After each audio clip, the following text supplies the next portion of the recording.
Well, the last month or so has been a turbulent up and down period for my mental health, and I haven't been in the best mental headspace. So I figured I'd retreat to some familiar, nostalgic territory. And seeing that not only do we have a Mummy film coming out shortly, plus this franchise is finally getting a brand new sequel soon, let's look at The Mummy, released in 1999. This is one of the ultimate movies of my childhood, easily one of my most watched ever, not only back then, but in my life altogether. And while there's definitely some bias attached, objectively speaking, I still think this mostly holds up, at least in what it sets out to do. Unlike the original Golden Age classic from 1932 with Boris Karloff, they aim here for a more swashbuckling blockbuster adventure, which I think it nails. Essentially it's Diet Indiana Jones, but still effective. The sexual awakening cast is beyond memorable, both the big and the small roles. Brendan Fraser in his prime as the dashing hero Rick, heartstop and early crush of mine, Rachel Weisz as the quirky yet dedicated Evie, fellow hometown boy John Hannah as the goofy Jonathan, Arnold Vosloo as the intimidating yet also kinda suave Imhotep, Oded Fehr as the damn cool Wardef, Kevin G. O'Connor as the slimy git Benny,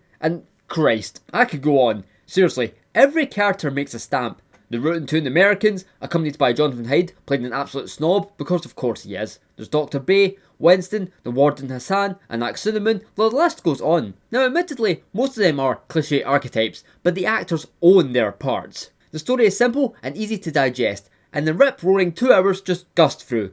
Like a sandstorm, if you will. The editing is tight too. Jerry Goldsmith's score, as is his wont, is freaking outstanding. It truly elevates everything. The action is exciting, with many great sequences keeping the awesome stunt performers busy. The production quality is so large and there's such a variety of wondrous, vivid locations, both practically built and digitally visualised. Now, as for the flaws, well, the CGI is kind of garbage. Imhotep in the skeletal form looks so fake and cartoonish, and other things like the scarabs and some of the keying can look sloppy, even by 1999 standards. And there's a few things that don't make sense, like the Magi being so useless at their job, and also, why the hell did they bestow a curse on Imhotep that would make him a powerful, unkillable force? I think the desert sands got into their brains when they thought that one through. But, problems aside, The Mummy is still a blast. Silly, yes, but entertaining. It knows exactly what it is and doesn't try to fool you otherwise. It is the very definition of an enjoyable popcorn flick.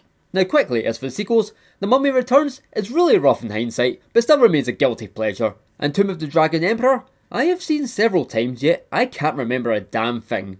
But, oh well, fingers crossed that number 4 can recapture the spirit of the first. I'm Jason, and this is Small Movie World. Watching, talking, and loving films.